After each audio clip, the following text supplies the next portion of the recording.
So I'm going to give a brief introduction here. Christina, I'm going to truncate this a little bit. Christina Jimenez, PhD, is professor and director of internships in the Department of History at UCCS. She has a PhD and MA in Latin American history from the University of California, San Diego. She teaches a range of lower division survey courses and first-year seminars to graduate research seminars in Mexican history, Latinx, Hispanic histories, Latin American history, comparative urban history, immigrant history, and citizenship studies. Her historical research specializes in Mexican history, Latin American history, and history of cities and citizenship. Jimenez is a workshop facilitator, leading challenging conversations around diversity, inclusion, systems of privilege, systems of oppression or marginalization, and strategies for social change. And with that, I'm going to pass this on to Christina and Bryana.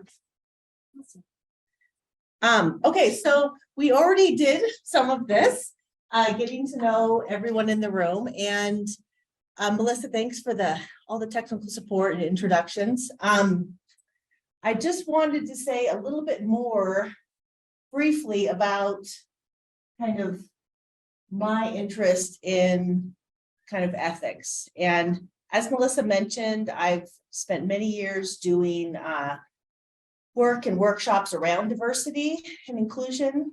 I'm also a professor of Latin American history. And I think for many years, I've been thinking about the ethical positionality that I have as a US scholar, studying another region of the world, teaching about another region of the world. And of course, that connects to my work around kind of just diversity issues more generally. But I'm going to turn it over to Bryana now. Bryana Owens, go ahead and introduce yourself. Are you on the camera? Yeah, I think I'm in the camera. I'm Bryana, and I'm a first-year student ambassador here, but I'm also in my last semester as a history graduate, so I'm in and out. That's all right. I've always kind of had a passion of like having ethical education and really making sure that all sides of history in general are kind of taught and shown, and that's really something that I've tried to show throughout all of my studies, especially getting my my BA at CSU Pueblo. I even had some work in how we teach Black history in our schools in Colorado, and working with students in a survey to really show like how we can integrate ethical education in a way that showcases all sides of history. So I just really am passionate about really bringing ethical education into our classrooms and having all parts of history shown. So that's why I've been interested in the student ambassadorship and working with Dr. Jimenez. Yeah, great. So why engage students in ethics, right? I think particularly at this point in our kind of history of the US, of course, more globally, we're confronted with ethical issues all the time, ethical questions. And it's very easy to think about them because they're presented in polarized, politicized perspectives. They're often presented in terms of kind of, nationalist regional perspectives, right? They can be couched and framed in moral imperatives, right? Some with religious undergirdings in different ways, right? What I really liked about what I learned more and more, this is years ago, about the Daniels Fund Ethics Initiative, is that it just really cleanly put these ethical principles kind of right up front as things that we should think about in our interactions, in our everyday interactions with one another, in our professional interactions, and certainly there were lots of implications, for me and my work. So today, we're going to talk about three kind of main ways in which you can engage your students.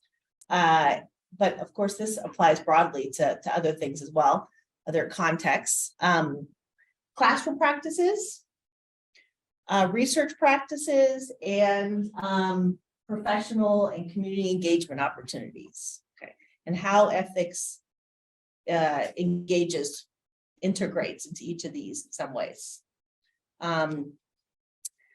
So the first thing I want to do, this is just a classroom practice that I've adopted really pretty recently over the last few years is set intentions. Now, this is something that I do at the beginning of a course, okay, and I'll kind of show you how I've done that. I explicitly state what my intention is, what my objective is as an instructor, right? To create a productive, stimulating, collegial, and safe environment for all students to learn from the professor and from one another.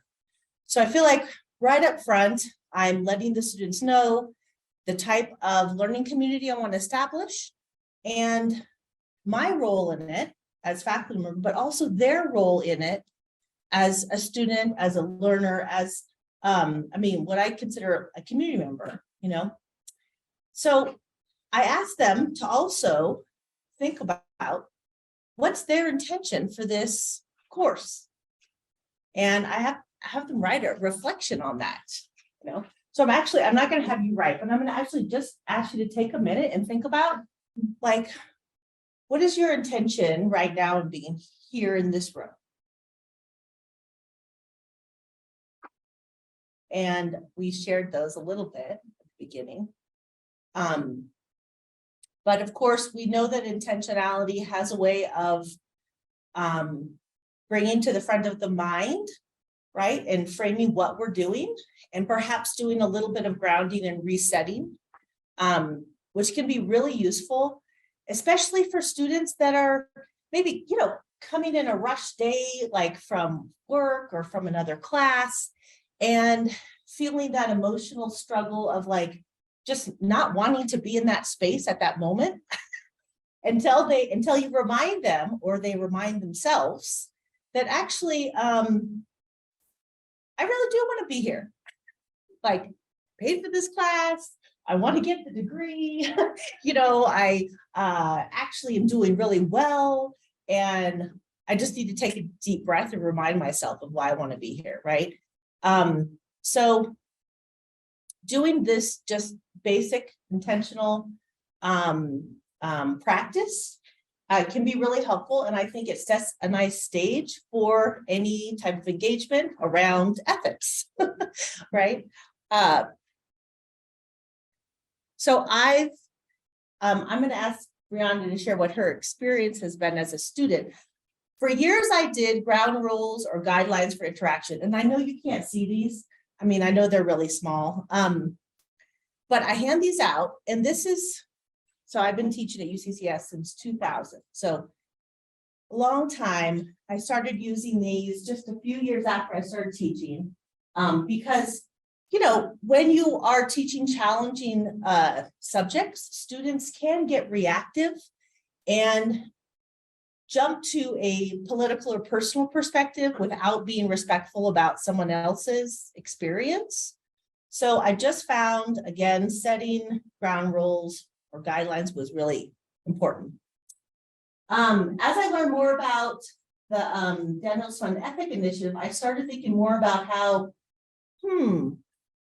I should probably, and this is a work in progress, I should probably shift these to kind of, you know, ethical principles for our engagement, ethical understandings for our engagement, right, as a class. Right? But Bryana, what was your experience in, I don't know, hearing the grounds? Well, getting my BA, I also went through like the education program and learning how to be a teacher, and they really emphasize this kind of stuff when you're teaching like early education and like young kids. Like setting intentions and ground rules is something that is really kind of helps put the intention for the classroom for the rest of the year. And then I feel like we kind of lose that once we get to the upper education levels. And I feel like, especially when you're getting to tough topics like that, setting these ground rules or making sure that everyone has these intentions, especially with history in our field, you really need to make sure everyone has like that fair understanding. So I think these are very important in any classroom setting, not just early education, like a lot of people emphasize. Yeah, so one of the things that I'm working on is making the jump from the ground rules to the Daniel's Fund Ethics Initiative principles, 8 principles. Of course, there's a lot in there. So one of these ground rules, take responsibility for and accept the consequences of your words and actions. Moreover, your language, body language, and action should be appropriate for the meeting space. Okay. Oops, go back the other way. Of course, this integrates with several of the principles, and I kind of like it better, the ethics principles, how it frames it. So one of the things that I'm doing is rewriting my ground rules and integrating the ethics principles, having those be a framing, concept for them. So another thing that we wanted to do, and Bryana just started as a student ambassador this semester, so we've only had a few weeks to work together. I wanted to just ask the students what they thought about these ethical principles and how they felt like they would want to discuss them and how it would apply to their work and to their lives. So we just started to have, we've had 3 so far, 2 or 3, small seminar discussions. And Bryana developed a mini lesson plan. I mean, I feel like part of my kind of ethical job as a faculty member is also to create platforms and opportunities for my students. So I really wanted her to kind of take a lead on some of this, and she's going to present what she did. Yeah. So pretty much going into this, I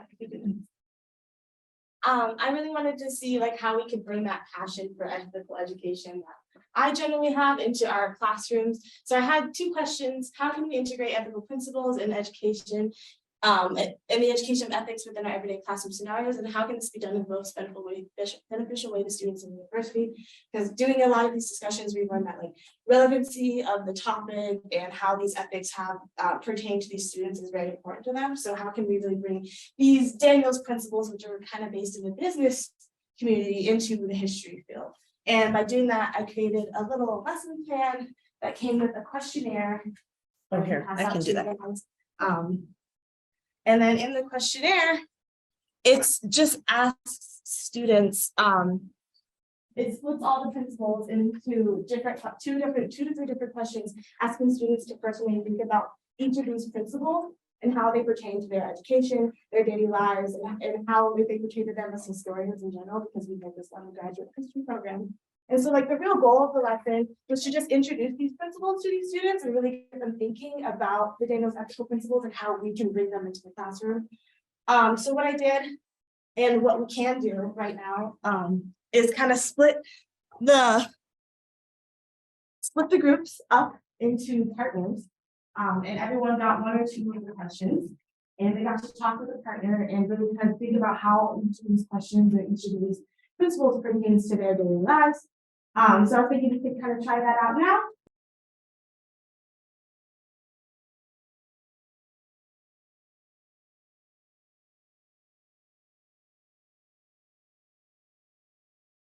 Right now, I just think we can kind of like share out some general ideas that we got from those conversations. And then also, if you felt like having this discussion, having those questions to kind of prompt your discussion was valuable to you as a ethical person or as a student or just as a fellow in general. So does anyone have any ideas like off the bat that they wanted to share? Yeah, well, we covered transparency and viability, and I kind of resonated with the transparency thing. I think a business major, being transparent and like being open and making sure that everyone knows what's going on is very important. And I think that can be applied in the history standpoint, where you have to be able to open everyone to everything. Like history has been inherently like exclusive for a lot of like people's education. And now we know a lot more, and we can give that out to our students and help them form their own opinions, which was kind of what we were saying about viability, but creating long-term value for your relevant stakeholders.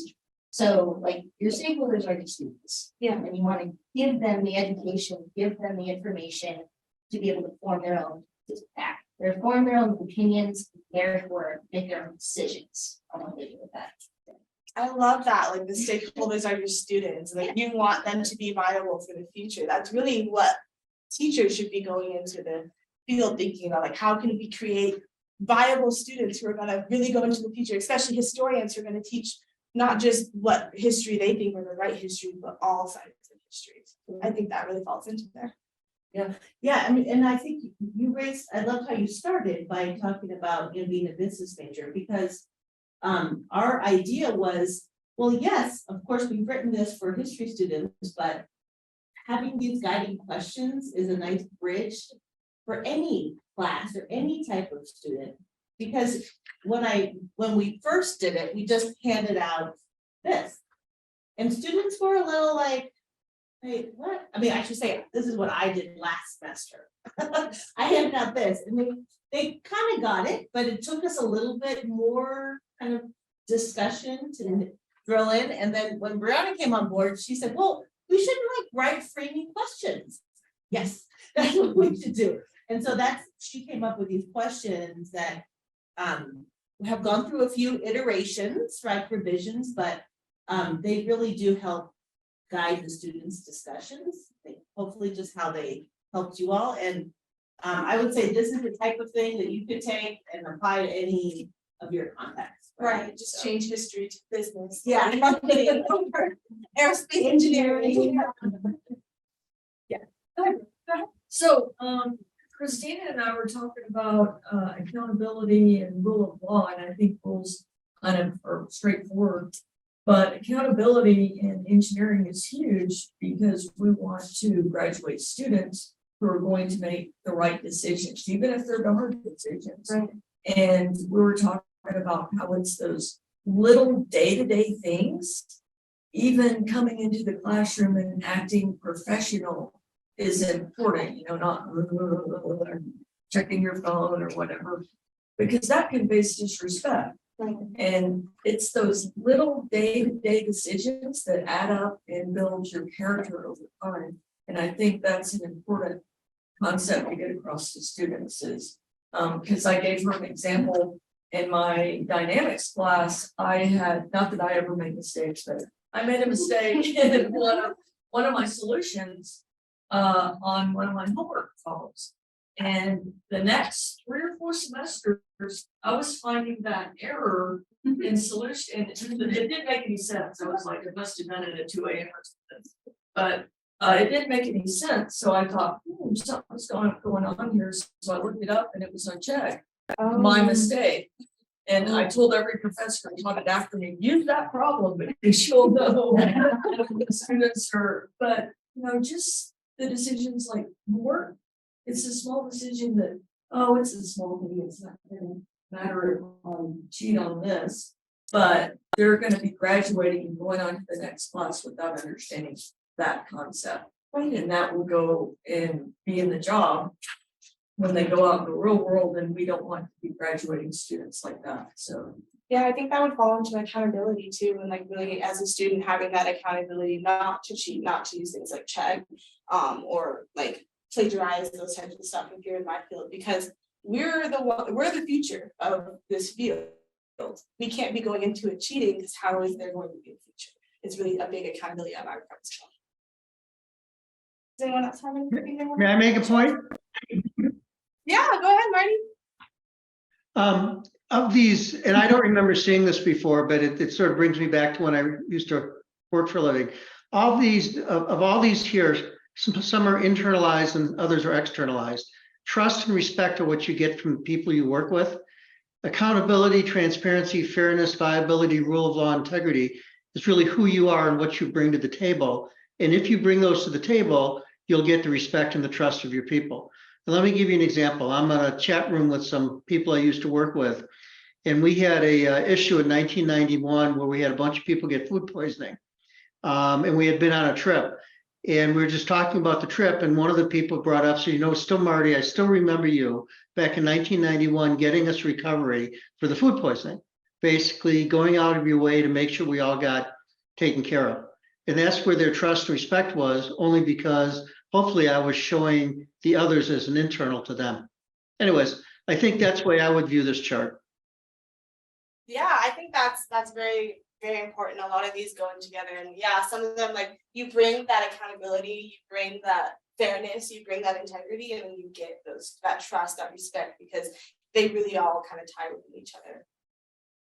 Yeah, but a few more people want to say something and share what you guys talked about. Yes. We felt it is challenging to talk about ethics while being recorded. Interesting.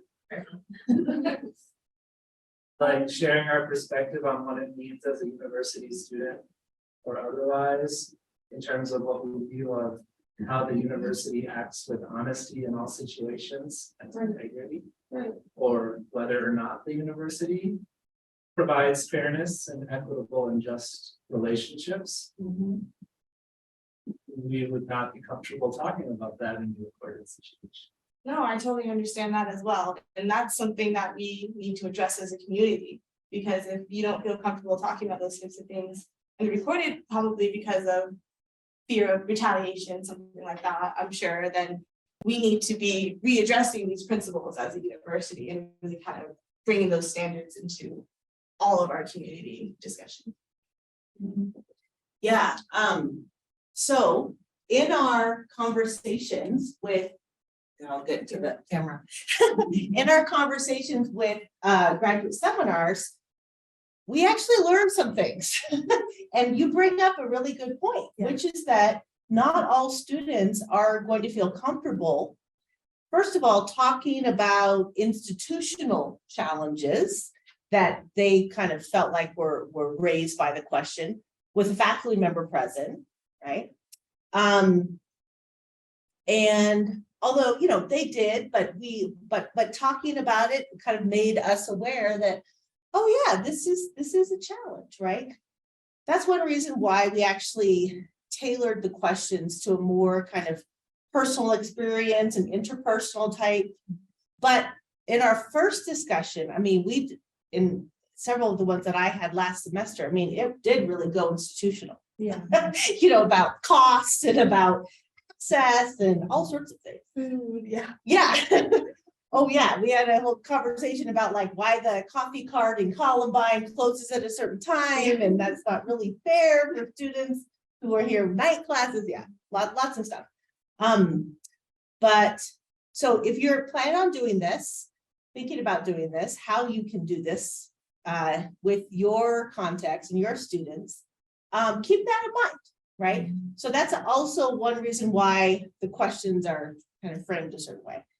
The second thing we really learned is that we had to kind of set the stage for this conversation by saying, one, we need you to keep your comments very general.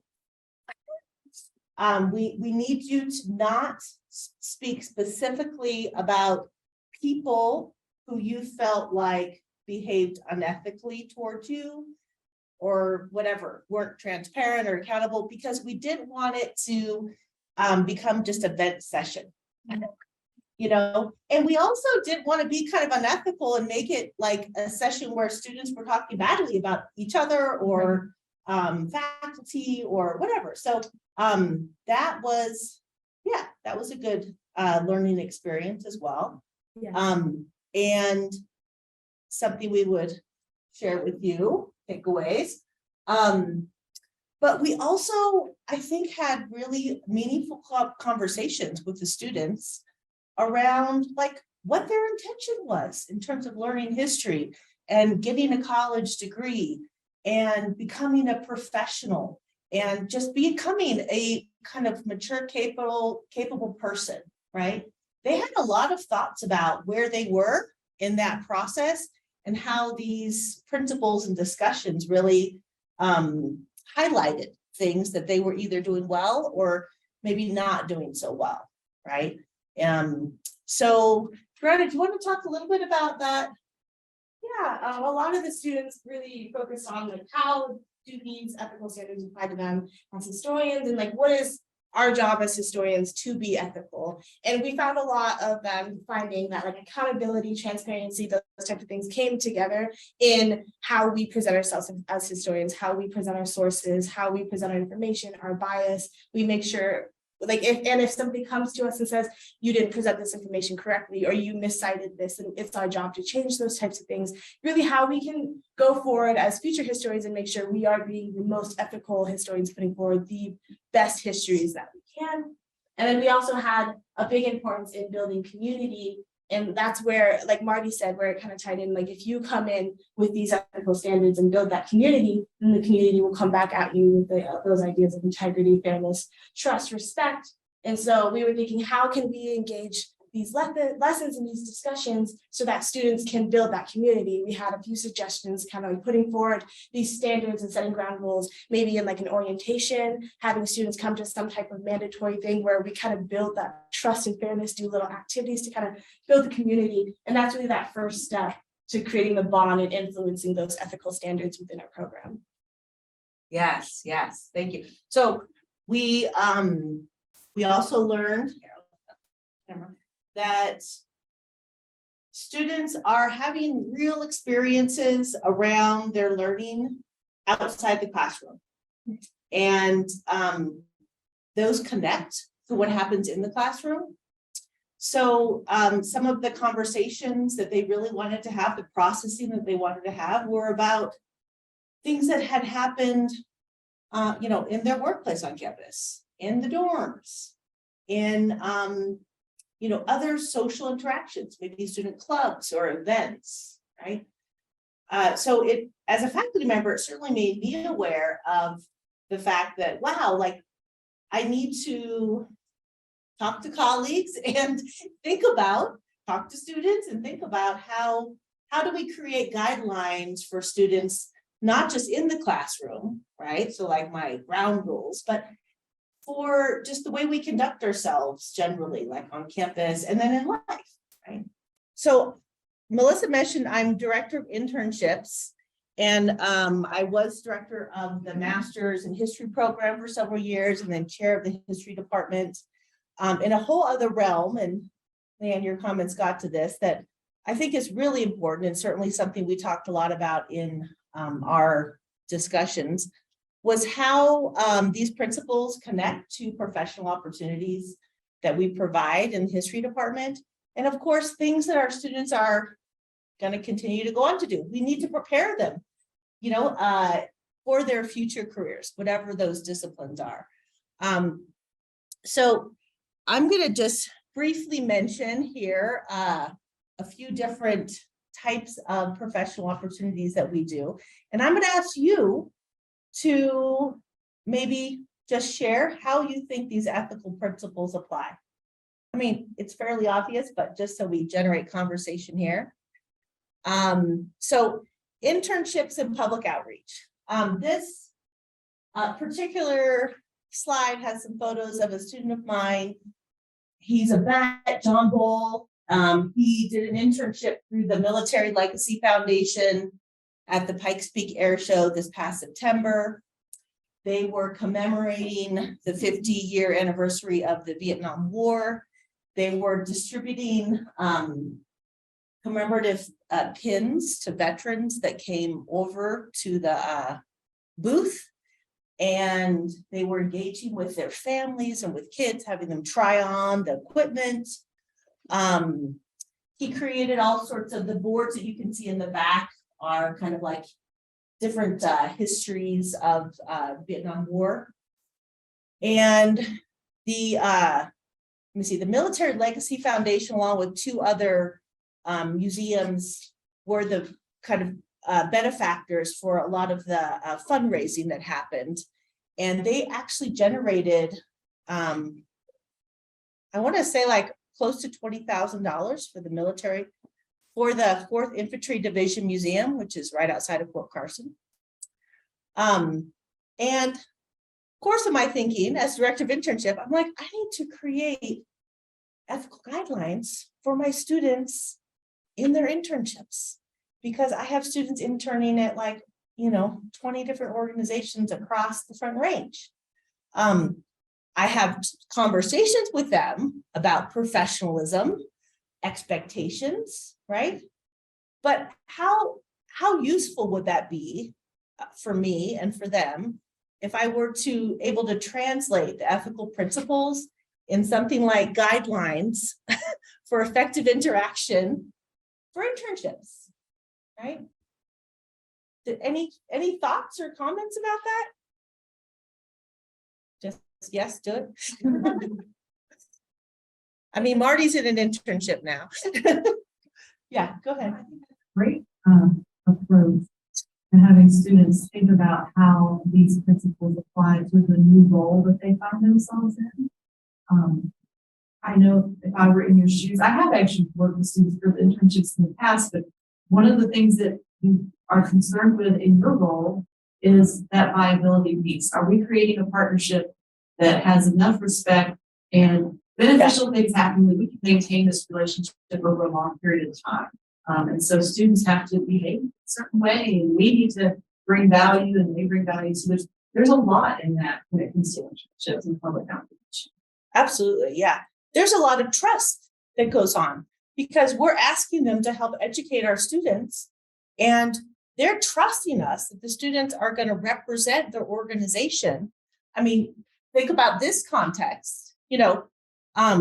John really had to, and of course he did fabulous, but he had to know how to interact with veterans that were coming up, or how was he going to respond to family members who still had loved ones missing in action, right? And as a veteran, he was well positioned, I think, to do that based on his own experience. But certainly that's not an assumption that we can make of all students, right? Or of all veterans. So I'm going to just move to another example here. And this, our participant Marty, this is where Marty comes in, because Marty Dickhoff runs a blog and website that's dedicated to asbestos education. Marty, do you want to say something about your website?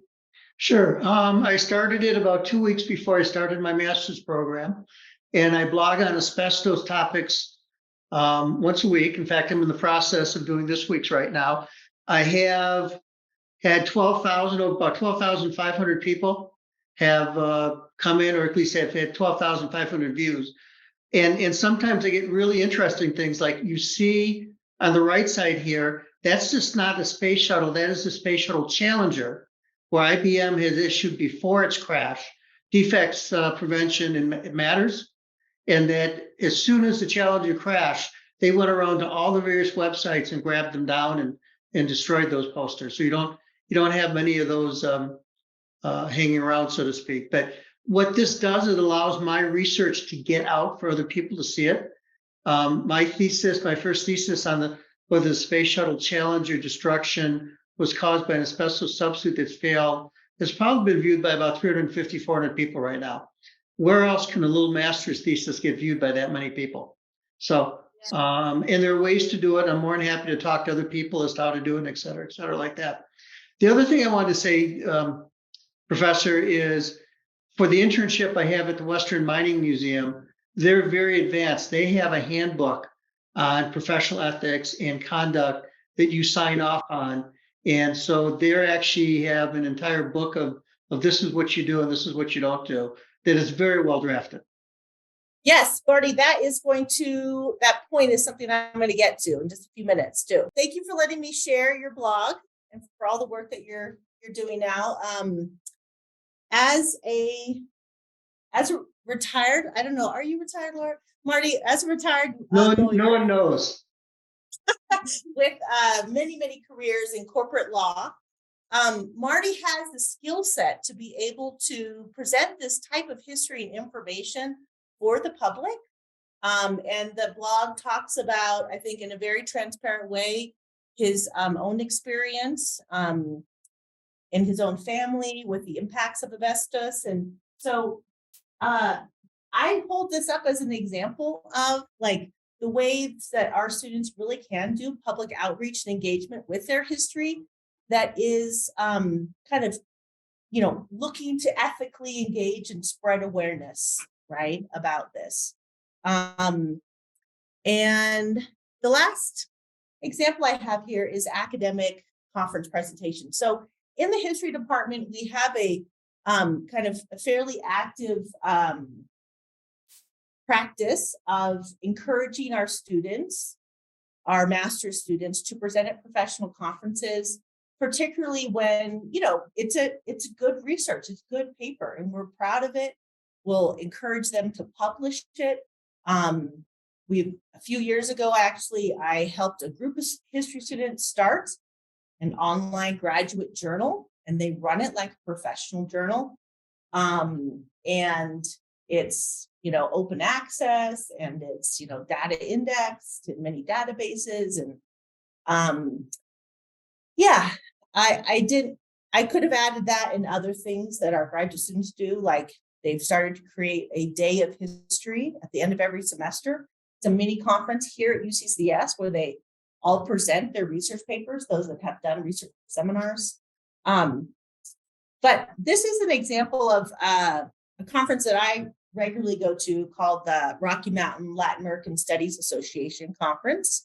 And this first picture was in Santa Fe in 2019. I had some students I took down and they presented. And this other one was in 2021 because it was all online. So we had the conference online and the students presented. But it, again, it's not lost on me that is my obligation, and I try to do my due diligence in this to prepare students, not only to, give solid presentations and not set them up for failure or embarrassment, but also to make sure that they know how they need to comport themselves in an ethical manner if they're being questioned or challenged on things, or that engagement can be different than in the classroom. So something I'm going to add on my to-do list here is come up with some handouts around this too. Yeah, Bryana. What about like setting ground rules for conferences, that kind of stuff? Like, is that like I don't know. I know we kind of just like with the day in which we just kind of started. So I'm wondering, like, if we have like the intention or like kind of like set like a in the little breakfast thing, kind of set like a general ground rule, like to avoid the awkward question interactions, like because we have that with the classroom space. I don't know, because you were asking for ideas on how to integrate this stuff in. That's a great idea. Yeah, we should do that. We could ask the conference organizers for the Day of History if that's somewhere we can start. So I think some professional organizations have something like that. And of course, one of the big takeaways that we got was that, from one of my grad students is that, these principles are a little bit too simple. I mean, we have, 20-page codes of conduct and ethics for historians by the American Historical Association. And, we same with, I was just looking these up recently, reading them, word by word. The American Association for State and Local History also has a really comprehensive and I think applicable statement. The National Council of Public History, and I'm sure all of your disciplines and the associated professional organizations have codes of conduct or codes of ethical standards, right? How many of you share those with your students? Now, we're in this position where there's a big gap because, master's students less so. But for undergrad students, they probably don't need to read all, 10, 12 pages of the standards of professional conduct from the AJ. It would be good for them too, but will they, So one of our first tasks, Bryana and I are going to boil that down to a 3-page takeaway.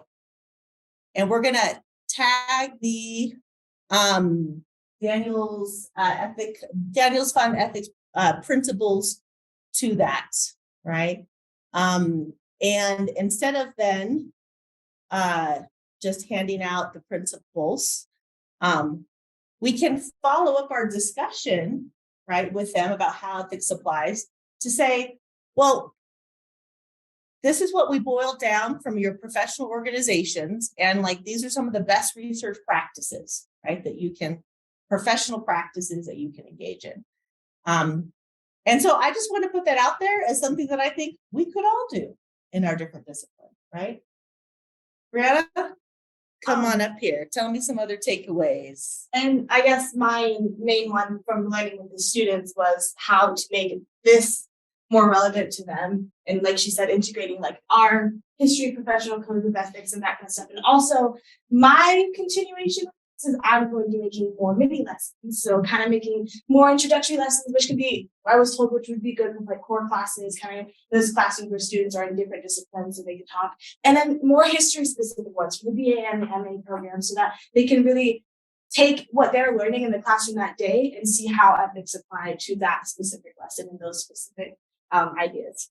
That's just where I feel like my continuation with this will go. And that's it. Thank you very much. Thank you for being here online too. Yes, thank you. Questions, comments? We have a little bit of time. Yes. Really clever how you showed this being such a good resource, because obviously you put a lot of time to coming up with your ground rules. And Dr. Jimenez, I say this with the greatest respect, but what I noticed was one of the ground rules said, so appropriate behavior, which can be a bit interpretable. And then these are so clear. I was looking through them to be like, they're less, I shouldn't interpret them differently than other people in this room, regardless of our experiences. Right. So really just so great to what you had, connecting this and where you're going with it. It's really so Thank you. Thanks. It's exciting, and I'm really grateful to have Bryana to work with because, you know, she's helped me in terms of just understanding maybe better ways to approach the students in these discussions. I'm saying that if we were able to have the rich discussion we did within the mini lesson, and we're not even connected to a cause necessarily, like it's a really good discussion prompt. Thank you. Any other comments, questions, thoughts? Would you be able to do this in your, Well, that was my thought. A lot of times, at least in engineering, we think about ethics as being a lesson or a topic that you incorporate on lesson 15 or whatever. Yeah. And I think that this is really good for incorporating those discussions every day. Yeah. And I think that's really important. We just tend to overlook it sometimes because we get so focused on we got to cover this and we got to cover that. When we really, it's really important to take a step back and realize that these are things that can be incorporated every single day, like every single lesson. Yeah, and it was surprising to me how, particularly last semester, my students wanted to keep talking about it in other classes. Well, that reminds me of the ethical principle, you know, but regardless of what we were talking about, you know. Yeah, it really was something that was like continually brought up. Like, well, that's not very accountable with that author. Yeah, they talk to each other about that. Are you being transparent in how you're interpreting that source? You know. And like you said, with like it's the little everyday things, just kind of having these discussions really brings that to life, that little everyday thing, just not making students, but just having students think about, well, how do these apply to this specific thing I'm doing? It just really kind of gets them set on the standard of following that and bringing those ethical principles into their future. Yeah. Yes. Would love to see a template with ground rules on for a syllabus statement. Okay. Absolutely. Have so many syllabus statements. Yeah. I think some are more valuable than others. Right. But I would say, you know, just photocopy the principles and just try to have a conversation with your students. Put up some of the basic questions around, you know, how does this impact in your class, in your studies, in your work? And you'd be, if you particularly pairing students first, you'd be surprised what they come up with. We're going to wrap up. Thank you all for being here. And yeah, we appreciate it.